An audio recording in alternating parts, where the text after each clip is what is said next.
நிகழ்தகவு. தோட்டத்திற்குள் இருந்து வீசிய துர்நாற்றம். தலை துண்டாகி நிர்வாண கோலத்தில் சடலமாக கிடந்த இளம்பெண். சடலத்தை பிரேத பரிசோதனைக்கு அனுப்பிய போலீஸ். சிசிடிவி காட்சிகளை ஆய்வு செய்து கொலையாளியை பிடித்த போலீஸ். இளம்பெண் கொலை செய்யப்பட்டது ஏன்? கொடூர கொலையின் பின்னணி என்ன?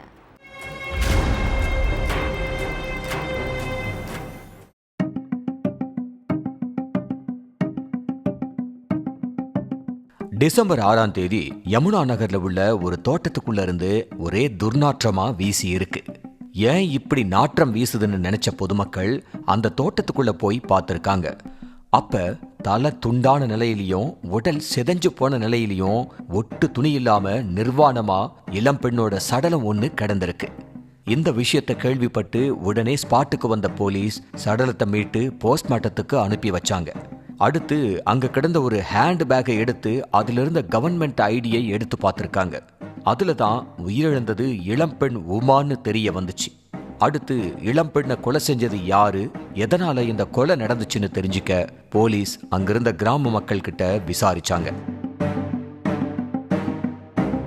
அடுத்து அந்த ஏரியா ஃபுல்லா தீவிரமா தேடுதல் வேட்டையிலையும் இறங்கினாங்க. ஆனா போலீஸுக்கு எந்த ஒரு துப்பும் கிடைக்கல.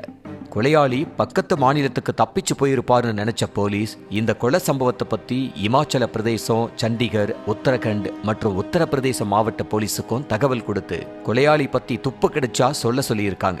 ஆனா அதுலயும் எந்த ஒரு தகவலும் போலீஸுக்கு கிடைக்கல. அதுக்கப்புறம் அந்த ஏரியாவில் உள்ள சிசிடிவி காட்சிகளை எடுத்து ஆய்வு பண்ணியிருக்காங்க. அப்ப உயிரிழந்த பொண்ணும் இளைஞர் ஒருத்தரும் பைக்ல ஒன்னா சுத்தின காட்சிகள் பதிவாகி இருந்துச்சு. இதனால கொலையாளி யாருன்னு தெரிஞ்சுக்கிட்ட போலீஸ் தலைமறைவா இருந்த நபரை வலை வீசி தேட ஆரம்பிச்சாங்க. அதுபடி சஹாரன்பூர் பகுதியைச் சேர்ந்த பிலால் அப்படிங்கிற இளைஞரை பிடிச்சு விசாரிக்க ஆரம்பிச்சாங்க. உத்தரப்பிரதேசத்துல உள்ள சஹாரன்பூரை சேர்ந்த ஜானிங்கிற நபரும் அதே பகுதியைச் சேர்ந்த உமாவும் 15 வருஷத்துக்கு முன்னாடி காதல் திருமணம் பண்ணிக்கிட்டாங்க. இந்த தம்பதிக்கு குழந்தை ஒண்ணு இருக்கு. கல்யாணமான புதுசுல ஜானி மனைவி குழந்தைன்னு சந்தோஷமா வாழ்ந்துட்டு இருந்தாரு. ஆனா நாள் போக போக இந்த தம்பதிக்குள்ள கருத்து வேறுபாடு ஏற்பட்டிருக்கு. சமீபத்துல இந்த ஜோடி பிரிஞ்சு தனித்தனியா வாழ ஆரம்பிச்சாங்க. இதுக்கிடையில உமாவுக்கும் அதே பகுதியை சேர்ந்த டாக்ஸி ஓட்டுநரான பிலாலுங்கிற இளைஞருக்கும் பழக்கம் ஏற்பட்டிருக்கு.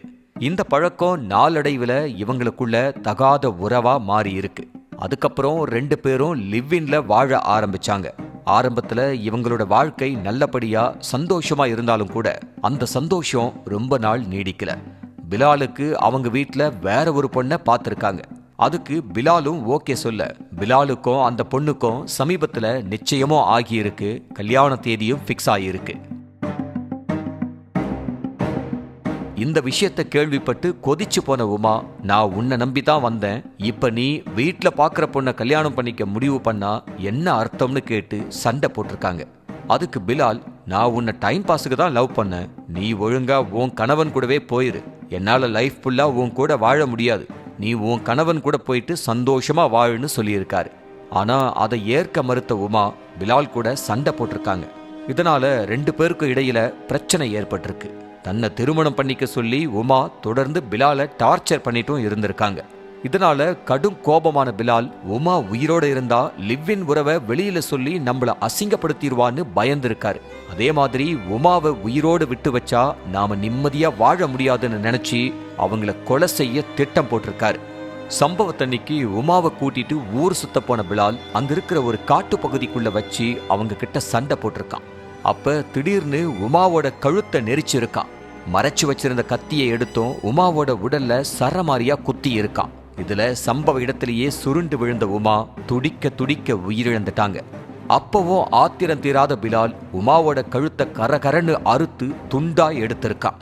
அதுக்கடுத்து உமாவோட துணி எல்லாத்தையும் கழட்டி உடலை சிதைச்ச பிலால் சடலத்தை நிர்வாண கோலத்துல அங்கேயே போட்டுட்டு போயிட்டான். இந்த விஷயத்தை கேள்விப்பட்டு ஸ்பாட்டுக்கு போன போலீஸ் சிசிடிவி காட்சிகளை ஆய்வு பண்ணி தலைமறைவா இருந்த பிலாலை அரெஸ்ட் பண்ணி சிறையில அடைச்சிட்டாங்க. ஓட்டுநர் வீட்டில் நகைகளை திருடி சென்ற இளைஞர் மீதும் அவரது தந்தையான திமுக நிர்வாகி மீதும் கொலை வெறியில் இருந்த ஓட்டுநர் நண்பருடன் சேர்ந்து திமுக நிர்வாகியை அரிவாளால் வெட்டி கொன்றுவிட்டு தப்பி ஓட்டம். கிட்டத்தட்ட 10 வருடங்களுக்கு பின் வெளியான தீர்ப்பு. கொலையாளிகளுக்கு வழங்கப்பட்ட தண்டனை என்ன?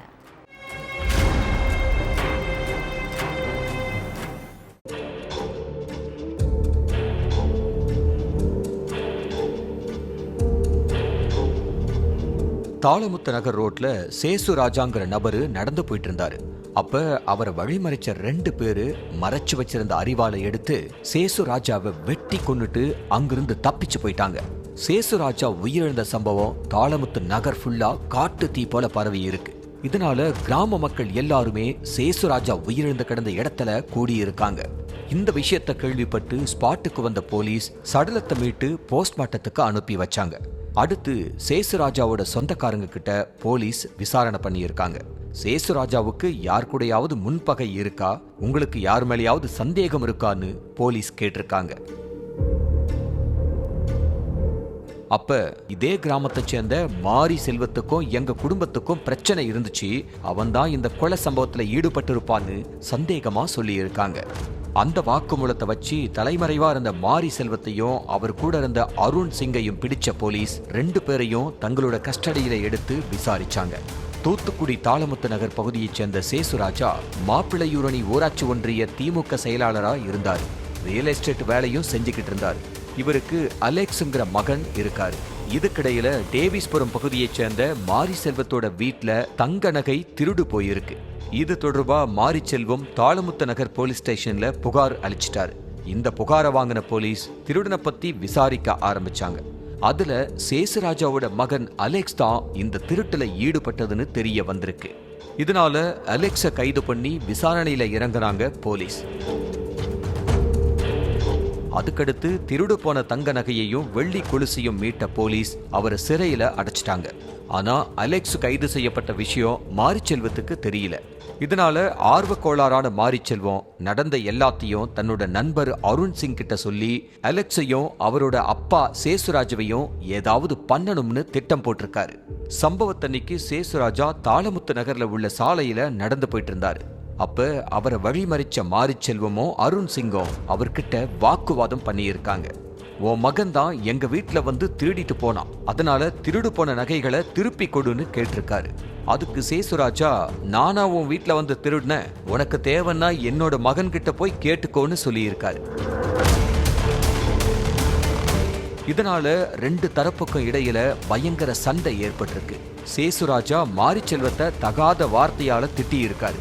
இதனால அந்த 2 பேரும் சேர்ந்து சேசுராஜாவை போட்டு சரமாரியா அடிச்சிருக்காங்க. அடுத்து மறைச்சு வச்சிருந்த அரிவாளை எடுத்து சேசுராஜாவை சரமாரியா வெட்டிட்டு தப்பிச்சு போயிட்டாங்க. சேசுராஜாவை வெட்டுறத பார்த்த அங்கிருந்த பொதுமக்கள் அவங்கள தடுக்க வந்திருக்காங்க. ஆனா அந்த 2 பேரும் பொதுமக்களையும் அரிவாளை காட்டி மிரட்டி இருக்காங்க. அதுக்கப்புறம் சேசுராஜா கொலை வழக்குல மாரிச்செல்வத்தையும் அருண் சிங்கையும் போலீஸ் அரெஸ்ட் பண்ணிட்டாங்க. இந்த வழக்கு தூத்துக்குடி மாவட்ட கூடுதல் அமர்வு நீதிமன்றத்துல நடந்துகிட்டு இருந்துச்சு. கிட்டத்தட்ட 10 வருஷம் கழிச்சு தீர்ப்பு வெளியாகி இருக்கு. அதுல மாரிச்செல்வத்தையும் அருண் சிங்கையும் குற்றவாளின்னு உறுதி செஞ்ச நீதிமன்றம் அவங்களுக்கு ஆயுள் தண்டனை வழங்கி தீர்ப்பளிச்சிட்டாங்க. உடுக்கை அடித்துக்கொண்டே செய்வினை இருப்பதாக கூறிய குடுகுடுப்பைக்காரன், பரிகாரம் ஏதாவது உண்டா சாமி என பதறியபடியே கேட்ட பெண் சுடுகாட்டில் வைத்து பூஜை செய்துவிட்டு வருவதாக 5 சவரன் நகைகளை சுருட்டிக்கொண்டு குடுகுடுப்பைக்காரர் ஓட்டம். பட்ட பகலில் பெண்ணுக்கு விபூதி அடித்த குடுகுடுப்பைக்காரர் சிக்கினாரா? பின்னணி என்ன?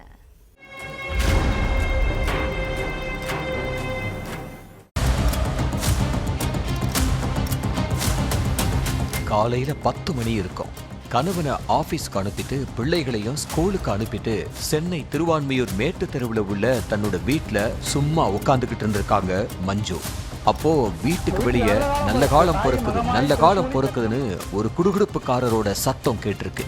உடுக்கை அடிச்சுக்கிட்டே பக்கத்து வீடுகள்ல நல்ல காலம் பொறுக்குதுன்னு சொன்ன குடுகுடுப்புக்காரர் மஞ்சு வீட்டுக்கு வந்ததும் உங்க வீட்டுக்கு செய்வினை இருக்குதுன்னு சொல்லி இருக்காரு. அதை கேட்டு அதிர்ச்சியான மஞ்சு, என்ன சொல்றீங்க சாமின்னு பதற்றத்தோடையே அந்த குடுகுடுப்புக்காரர்கிட்ட கேட்டிருக்காங்க. அதுக்கு, ஆமா, உன் குடும்பத்துக்கு செய்வினை வச்சிருக்காங்க, அதனால தான் உன் குடும்பமே முன்னேறாம இருக்கு. அந்த செய்வினையால தான் உன் கணவருக்கும் பிள்ளைகளோட உயிருக்கும் ஆபத்து இருக்குது தாயின்னு குண்ட தூக்கி போட்டிருக்காரு குடுகுடுப்புக்காரர். அதை கேட்டு இன்னும் ஷாக்கான மஞ்சு வழக்கமா மாய மந்திரத்தை நம்புற எல்லாரும் கேட்கிற பாரம்பரிய கேள்வியான அதுக்கு ஏதாவது பரிகாரம் இருக்கா சாமின்னு கேட்டிருக்காங்க. இந்த கேள்வியை தான் அந்த குடுகுடுப்புக்காரருமே எதிர்பார்த்திருப்பாரு. நினைச்ச மாதிரியே மஞ்சுவும் பரிகாரத்தை கேட்க செய்வினைய நீக்க 1,00,000 ரூபாய் செலவாகும்னு சொல்லி இருக்காரு குடுகுடுப்புக்காரர். ஐயோ சாமி, அவ்வளோ பணம் என்கிட்ட இல்ல சாமின்னு மஞ்சு பரிதாபமா குரலை தாழ்த்த, இருக்கிற பணத்தை குடுமா, உங்க குடும்பம் நல்லா இருக்கணும், அதனால பணத்தை முக்கியமா நினைக்காம செய்வினையை எடுக்கிறேன்னு குடுகுடுப்புக்காரர் நல்லவன் போல பேசி இருக்காரு. அதை நம்பின மஞ்சுவும் பீரோவிலிருந்து ரூபாய் 10,000 எடுத்துட்டு வந்து குடுகுடுப்புக்காரர் கையில கொடுத்திருக்காங்க. 1,00,000த்துல 10ஓ 20ஓ குறைஞ்சா பரவாயில்ல, ஆனா வெறும் 10,000 மஞ்சு கொடுத்ததும் வெக்ஸான குடுகுடுப்புக்காரர், நீ அணிஞ்சிருக்கிற நகைகளை கொடுத்தாயி, சுடுகாட்டில வச்சு பூஜை பண்ணி செய்வினைய விரட்டிட்டு மறுபடியும் வந்து நகைகளை தர்றேன்னு சொல்லி இருக்காரு. அது எப்படி சாமின்னு மஞ்சு யோசிக்க அவங்க கையில ஒரு கயிறை கட்டி உடுக்கை அடிச்சிருக்காரு குடுகுடுப்புக்காரர். கையில கட்டப்பட்டிருந்த கயிறும் உடுக்கை சத்தமும் மஞ்சுவை தன்னிலைய மறக்க வச்சதுனால 5 சவர நகைகளை கழட்டி கொடுத்திருக்காங்க. அந்த நகைகளை வாங்கின குடுகுடுப்புக்காரர் சுடுகாட்டுக்கு போயிட்டு வருவாருன்னு எதிர்பார்த்துட்டு இருந்திருக்காங்க மஞ்சு. ஆனா நேரம்தான் போனதே தவிர குடுகுடுப்புக்காரர் வரவே இல்லை. இதுக்கு மத்தியில வழக்கம் போல ஆபீஸ் முடிஞ்சு சாயந்தரம் வீட்டுக்கு வந்த மஞ்சுவோட கணவர் கையில போட்டிருந்த வளையல் எங்க, கழுத்துல இருந்த தாலி செயின் எங்கன்னு கேட்டிருக்காரு. அப்பதான் குடுகுடுப்புக்காரர் வந்து செய்வினை புருடா விட்டதுல இருந்து கையில கயிறை கட்டி நகைகளை வாங்கிட்டு போனது வரைக்கும் நடந்த விவரம் எல்லாத்தையும் சொல்லி இருக்காங்க. அதை கேட்டு அதிர்ச்சியான கணவர் திருவான்மையூர் போலீஸ் ஸ்டேஷன்ல கம்ப்ளைண்ட் கொடுத்திருக்காங்க. அதுக்கப்புறம் வழக்கு பதிவு பண்ணி விசாரணையில இறங்கின போலீசார் மஞ்சுவோட வீட்டில இருந்து மெயின் ரோடு வரைக்கும் உள்ள சுமாரா 150க்கும் மேற்பட்ட சிசிடிவி கேமரா பதிவுகளை ஆய்வு பண்ணி இருக்காங்க. அதுலதான் தன்னோட வீட்டுக்கு வந்த குடுகுடுப்புக்காரரோட அடையாளத்தை காட்டி இருக்காங்க மஞ்சு. அதுக்கப்புறம் அந்த போட்டோவை செங்கல்பட்டு, காஞ்சிபுரம், சென்னையில உள்ள எல்லா போலீஸ் ஸ்டேஷன்களுக்கும் அனுப்பி விசாரிச்சப்ப மஞ்சுவுக்கு விபூதி அடிச்சது காஞ்சிபுரத்தை சேர்ந்த பாலமுரளிங்கிறது தெரிய வந்துச்சு. 50 வயசான பாலமுரளி கடந்த 3 மாசமா கொட்டிவாக்கத்துல வாடகைக்கு ஒரு வீடு எடுத்து தங்கி இருக்கிறதும், பகல் நேரத்துல தனியா வீட்டுல இருக்கிற பெண்களை குறி வச்சு செய்வன தூண்டில் போட்டு நகை பணத்தை பறிக்கிறதும் தெரிய வந்துச்சு. கொட்டிவாக்கம் போய் பாலமுரளியை அரெஸ்ட் பண்ணின போலீசார் அவர்கிட்ட இருந்து 5 சவர நகைகளை மீட்டு மஞ்சு கிட்ட கொடுத்திருக்காங்க. ஆட்டோவில் சென்று கொண்டிருந்த அசாம் மாநில தம்பதி வழிமறித்து காட்டுக்குள் அழைத்து சென்று கூட்டு பாலியல் வன்கொடுமை செய்யப்பட்ட கொடூரம். கட்டிய கணவன் முன்னே சீரழிக்கப்பட்ட மனைவி. கல்குவாரியில் வாங்கிய கமிஷன் தொகைக்காக சொந்த ஊர்க்காரனே அத்துமீறல். பாலியல் வன்கொடுமையில் ஈடுபட்டவர்கள் சிக்கினார்களா? நடந்தது என்ன?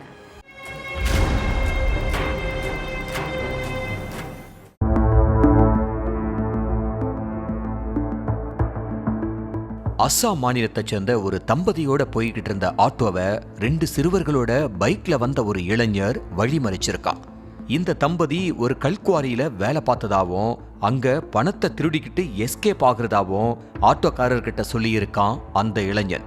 நமக்கு எதுக்கு வம்பு, திருட்டு வழக்கு சம்பந்தமா கோர்ட்டுக்கு போறதெல்லாம் நமக்கு தேவையான்னு நினைச்ச ஆட்டோக்காரரும் அந்த தம்பதிய சிவந்திப்பட்டி பக்கத்திலேயே இறக்கி விட்டுட்டு போயிட்டாரு. அடுத்து அந்த தம்பதியை மிரட்டி பக்கத்துல உள்ள காட்டு பகுதிக்கு அழைச்சிட்டு போன இளைஞனும் சிறுவர்களும் கணவன் முன்னாலேயே அவரோட மனைவிய கூட்டு பாலியல் வன்கொடுமை பண்ணி இருக்காங்க. எங்களை மீறி என்ன செய்ய நினைச்சாலும் இப்படித்தான் நடக்கும்னு மிரட்டின இளைஞனும் சிறுவர்களும் பல மணி நேரத்துக்கு அப்புறம் அந்த தம்பதிய அங்க உள்ள ரோட்ல விட்டுட்டு எஸ்கேப் ஆயிட்டாங்க. அழுதுகிட்டு இருந்த பெண்ணை மீட்ட அந்த வழியா போன பொதுமக்கள் நெல்லை அரசு மருத்துவமனைக்கு அனுப்பி வச்சிருக்காங்க. அதுக்கப்புறம் தகவல் தெரிஞ்சு அங்க போன ஸ்ரீவைகுண்டம் அனைத்து மகளிர் போலீசார் கூட்டு பாலியல் வன்கொடுமை செய்யப்பட்ட பொண்ணுகிட்டையும் அவங்களோட கணவர்கிட்டையும் விசாரிச்சிருக்காங்க. அப்பதான் கூட்டு பாலியல் வன்கொடுமை பண்ணின 3 பேரும் யாரு, ஏன் ஆட்டோவை வழிமறிச்சு தம்பதியை மிரட்டினாங்க அப்படிங்கிற எல்லா கேள்விகளுக்குமே விடை கிடைச்சது. தூத்துக்குடி மாவட்டத்தில் உள்ள கல்குவாரிகள், செங்கல் சூளைகள்ல வெளிமாநிலத்தை சேர்ந்த ஆயிரக்கணக்கான தொழிலாளர்கள் வேலை பார்த்துக்கிட்டு இருக்காங்க. அதுலயும் சில பேரு குடும்பத்தோடவே தங்கி வேலை பார்க்கறாங்க. அப்படித்தான் அரசர் குளத்த பகுதியில உள்ள தனியாருக்கு சொந்தமான ஒரு கல்குவாரியில 2 வாரத்துக்கு முன்னாடி ஒரு அசாம் மாநில தம்பதி வேலைக்கு சேர்ந்திருக்காங்க. இந்த தம்பதிய அசாம் மாநிலத்தை சேர்ந்த முகமது மஹ்புல் ஹுசைனுங்கிற 27 வயசான இளைஞன் தான் கல்குவாரியில வேலைக்கு சேர்த்து விட்டுருக்கான். நெல்லையில தங்கி இருக்கிற முகமது மஹ்புல் ஹுசைன் அந்த தம்பதிய வேலைக்கு சேர்த்து விட்டப்ப கல்குவாரி ஓனர்கிட்ட கமிஷன் தொகை வாங்கினதா தெரியுது. ஆனா 2 வாரத்துக்கு மேல அந்த தம்பதியால கல்குவாரி வேலையை செய்ய முடியல. தங்கியிருந்த இடத்துல போதிய அடிப்படை வசதிகள் இல்லாததோட சம்பளமும் குறைவா இருந்ததுனால அந்த தம்பதி கேரளாவுக்கு வேலைக்கு போகலாம்னு முடிவெடுத்திருக்காங்க. உண்மையான காரணத்தை கல்குவாரி ஓனர்கிட்ட சொல்லிட்டு அரசர் குளத்திலிருந்து ஒரு ஆட்டோவில் ஏறி இருக்காங்க தம்பதி. நெல்லை ரயில்வே ஸ்டேஷன்ல போய் அங்கிருந்து ரயில் மூலமா கேரளா போகலாம்னு நினைச்சிருக்காங்க. இதுக்கிடையில முகமது மஹ்புல் ஹுசைனுக்கு போன் பண்ணி வாய்க்கு வந்தபடி திட்டின கல்குவாரி ஓனர் அந்த தம்பதி வேலையை விட்டு போயிட்டாங்க. அதனால தாங்கிட்ட வாங்கின கமிஷன் தொகையை திரும்ப கொடுத்துருன்னு சொன்னதோட உருப்படியான ஆட்களை அழைச்சிட்டு வர்றதா இருந்தா கமிஷன் தருவேன், இல்லனா கமிஷனே கிடையாதுன்னு கராரா சொல்லிட்டு போனை வச்சிருக்காரு. வாங்கின கமிஷனை செலவழிச்ச இளைஞனுக்கு கோபம் அஸ்ஸாம் மாநில தம்பதி மேல திரும்பி இருக்கு. அதனால அவங்களுக்கு போன் பண்ணின இளைஞன் மரியாதையா அரசர் குல கல்குவாரியிலேயே வேலை பாருங்க, இல்லன்னா உசுறு மிஞ்சாதுன்னு மிரட்டி இருக்கான். கேரளா போறதுக்கு முன்னால கொஞ்சம் பேச்சுவார்த்தை நடத்தணும், இல்லனா பெரிய பிரச்சனை பண்ணுவேன்னு சொன்ன இளைஞர் தம்பதி போன ஆட்டோவை சிவந்திப்பட்டி பகுதியில 2 சிறுவர்களோடு சேர்ந்து வழிமறிச்சிருக்கான். அடுத்து அந்த தம்பதி மேல திருட்டு பழிய போட்டு ஆட்டோக்காரரை நைஸா விரட்டி விட்டுட்டு நேக்கா 2 பேரையும் காட்டுக்குள்ள அழைச்சிட்டு போயிருக்கான். பேசினபடி கல்குவாரியில வேலை பார்க்க முடியுமான்னு கேட்டதுக்கு தம்பதி கடைசி வரைக்கும் சம்மதிக்கல.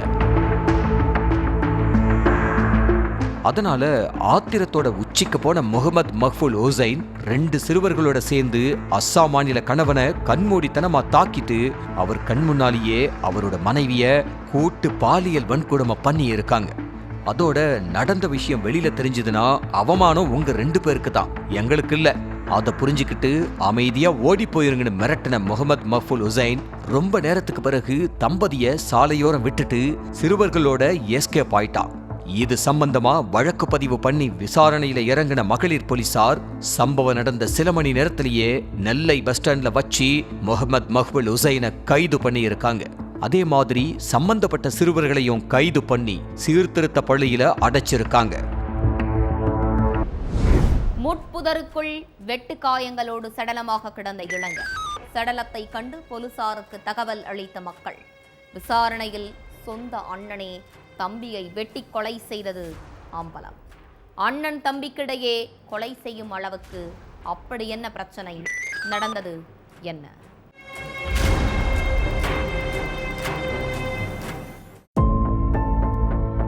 நைட்டு நேரம் கிராம மக்கள் எல்லாருமே வேலையை முடிச்சுட்டு வீட்டுக்கு போய்கிட்டு இருந்தாங்க. அப்ப அங்க உள்ள ஒரு முட்பதற்குள்ள வெட்டு காயங்களோட அழுகி போன நிலையில லோகேஷ்ங்கிற இளைஞர் உயிரிழந்து கிடந்தாரு. இதை பார்த்து அதிர்ச்சி அடைஞ்ச பொதுமக்கள் லோகேஷ் உயிரிழந்த சம்பவத்தை போலீஸுக்கு போன் பண்ணி சொல்லி இருக்காங்க. அடுத்து சம்பவ இடத்துக்கு வந்த போலீஸ் சடலத்தை மீட்டு போஸ்ட்மார்ட்டத்துக்கு அனுப்பி வச்சாங்க. அதுக்கடுத்து லோகேஷ் எப்படி உயிரிழந்தாருன்னு கிராம மக்கள் கிட்ட கேட்டிருக்காங்க போலீஸ். அதுக்கு லோகேஷ அவங்க அண்ணன் பிரகாஷ் தான் லாஸ்டா வெளியில கூட்டிட்டு போனா அவனை பிடிச்சு விசாரிச்சா என்ன நடந்துச்சுன்னு தெரியும்னு சொல்லியிருக்காங்க கிராம மக்கள். இதனால போலீஸ் பிரகாஷ் கிட்ட விசாரிக்க ஆரம்பிச்சாங்க. அதுல பிரகாஷ் போலீஸ் கேட்ட கேள்விக்கு முன்னுக்கு பின் முரணா பதில் அளிச்சிருக்காரு. இதனால அவரை கஸ்டடியில எடுத்து போலீஸ் விசாரிச்சிருக்காங்க. சிவகங்கையில உள்ள பெரிய கோட்டை பகுதியைச் சேர்ந்த பிரகாஷ் எந்த ஒரு வேலைக்கும் போகாம வீட்ல சும்மா தான் இருந்திருக்காரு. இவருக்கு ஒரு அண்ணன் மற்றும் லோகேஷ்ங்கிற ஒரு தம்பி. லோகேஷ் விறகு வெற்ற வேலையை பார்த்துக்கிட்டு இருந்திருக்காரு. அண்ணன் பிரகாஷ் டிகிரி வர படிச்சிருக்காரு. ஆனா அவருக்கு எந்த ஒரு வேலையும் கிடைக்கலன்னு சொல்லப்படுது. லோகேஷ் வீட்ல இருக்கிற யார்கிட்டயுமே பேசவே மாட்டாராம். வேலைக்கு போயிட்டு வீட்டுக்கு வர்ற லோகேஷ் திடீர்னு கோபப்பட்டு வீட்டுல உள்ளவங்க கூட சண்டை போடுறது, வீட்டுல உள்ள பொருட்களை உடைக்கிறதுன்னு பிரச்சனை பண்ணிக்கிட்டு இருந்திருக்காரு. இதை பார்த்த அண்ணன் பிரகாஷ் திடீர்னு உனக்கு என்ன ஆகுது, எதுக்கு பொருட்களை எல்லாத்தையும் உடைக்கிற, அதெல்லாம் காசு கொடுத்து வாங்கினது, மறுபடியும் அந்த பொருட்களை வாங்க எவ்வளவு கஷ்டம்னு தெரியுமான்னு கேட்டிருக்காரு. அதுக்கு லோகேஷ் எந்த ஒரு பதிலும் சொல்லல. அப்பப்ப திடீர்னு சைக்கோவா மாறுற லோகேஷ் தன்னோட தாய்கிட்டையும் சண்டை போட ஆரம்பிச்சிருக்காரு. லோகேஷுக்கு உடம்புல ஏதோ ஒரு பிரச்சனை இருக்கு, அதனாலதான் அவன் இப்படி பண்றான்னு நினைச்ச தாய் அவனை ஹாஸ்பிட்டலுக்கு கூட்டிட்டு போய் அட்மிட் பண்ண பிரகாஷ் கிட்ட சொல்லியிருக்காங்க. இத கேட்டு கோபமான லோகேஷ், நான் என்ன பைத்தியக்காரனா, என்ன எதுக்கு ஹாஸ்பிட்டல்ல அட்மிட் பண்ண சொல்றீங்க அப்படின்னு கேட்டு தாயை போட்டு அடிச்சிருக்காரு. அப்ப அங்கிருந்த அண்ணன் பிரகாஷ் பதிலுக்கு லோகேஷை தாக்க வீட்டுக்குள்ள கலேபரமே வெடிச்சிருக்கு. லோகேஷால வீட்டுல நிம்மதியே இல்லாம இருந்த பிரகாஷ் அவரை கொலை பண்ணவும் திட்டம் போட்டிருக்காரு. சம்பவத்தன்னைக்கு லோகேஷை கூட்டிக்கிட்டு மருத்துவமனைக்கு போயிருக்காரு பிரகாஷ். அப்ப லோகேஷ் பாதி வழியிலேயே தப்பிச்சு போக பார்த்திருக்காரு. அதனால கடுப்பான பிரகாஷ் அவரை பிடிச்சு தாக்கி இருக்காரு. அடுத்து மறைச்சு வச்சிருந்த அரிவாளை எடுத்த பிரகாஷ் லோகேஷ சரமாரியா வெட்டி இருக்காரு. ரத்தம் தெறிக்க லோகேஷ் சம்பவ இடத்திலேயே துடிதுடிக்க உயிரிழந்துட்டாரு. அதுக்கப்புறம் வீட்டுக்கு போன பிரகாஷ் தம்பி எங்கேயோ ஓடி போயிட்டதா சொல்லி ஒன்னும் தெரியாத மாதிரி வீட்டுல இருந்திருக்காரு. ஆனா மறுநாள் நைட்டு லோகேஷோட சடலத்தை பார்த்த பொதுமக்கள் போலீஸுக்கு போன் பண்ணி தகவலை சொல்லிட்டாங்க. அதுக்கடுத்து விசாரணையோட முடிவுல எல்லா உண்மையையும் தெரிஞ்சுக்கிட்ட போலீஸ் பிரகாஷ அரெஸ்ட் பண்ணி சிறையில அடைச்சிட்டாங்க.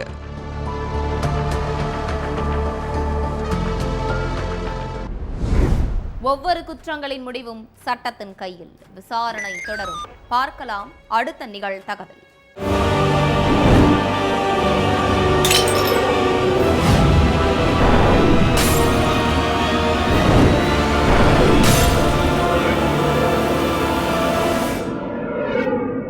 நிகழ்தகவு